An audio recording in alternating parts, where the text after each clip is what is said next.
Chairman Sellers and Supervisor Gates, thank you for being here today.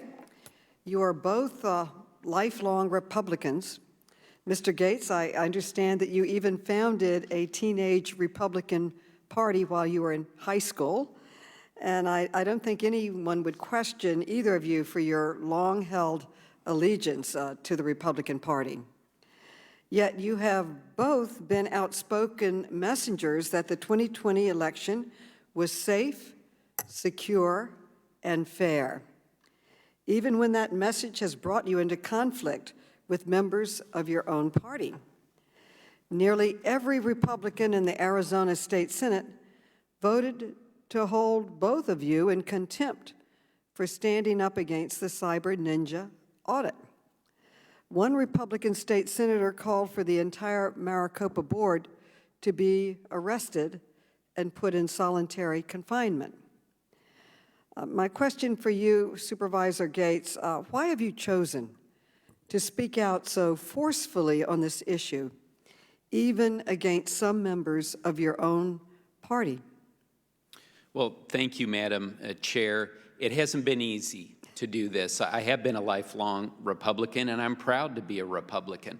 But I'm also a member of the Board of Supervisors, and as was mentioned earlier, the Board of Supervisors took more authority in running elections in 2020 because we wanted to run an excellent election, and we believe that that's what has happened here.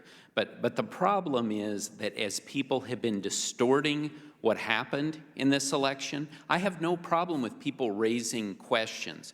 What I have a problem with is people going to the lengths, as you mentioned. We had gone to court to get direction from a Superior Court judge on whether we had the legal authority to turn the ballots over. We had asked for an expedited hearing, and despite that, the Arizona State Senate was one vote away from holding us in contempt and most likely detaining us.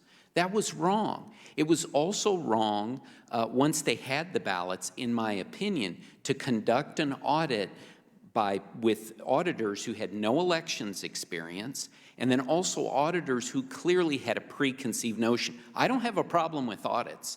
I had concerns with this particular audit, and that's why I'm speaking out. And Chairman Sellers, what about you? Why are you speaking out today? When I first got on the Board of Supervisors, we were in the process of taking the parts of the election process back that we could, because we'd had some issues with elections in the past couple of elections, people waiting in lines for 4 or 5 hours and those kind of things. And the interesting thing to me was that every step of the way, we ensured that we were staying within the U.S. and the Arizona Constitution on everything we did. When we were faced with a pandemic and had to change the way we were going to run the election from a precinct-based model to a vote center model, we again went back to the political parties, to the Secretary of State, to the governor, to the Attorney General, and got their agreement on everything we were doing, that it was legal and going to provide us with a safe, secure election going forward. Thank you. Reclaiming my time, I have very limited time. Mr. Sellers and Mr. Gates, you faced pressure to support President Trump's big lie even before the audit started. On Christmas Eve last year, former President Trump's personal lawyer, Rudy Giuliani, called both Mr. Sellers and Mr. Gates as part of Trump's pressure campaign to try to overturn the election results in Arizona. Neither of you picked up, so he left a voicemail message. I'd like to play one of those voicemails now that Mr. Giuliani left for Chairman Sellers. May we hear the audio now, please?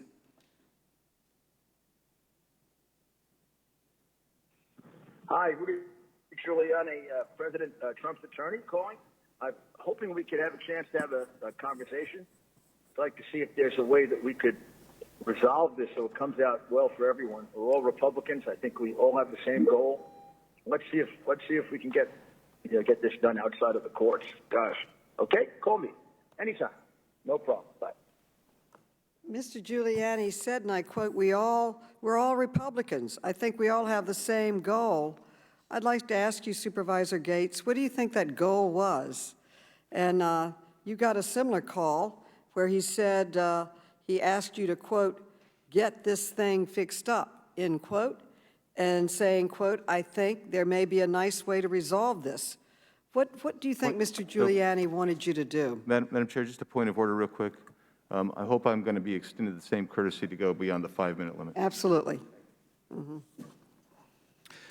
Madam Chair, that voicemail was left at a time, we were in litigation with the state Senate over turning over the ballots in the election machines. I think he was trying to get us to settle that lawsuit so that they could very quickly get the ballots in advance of the January 6th certification of the Electoral College.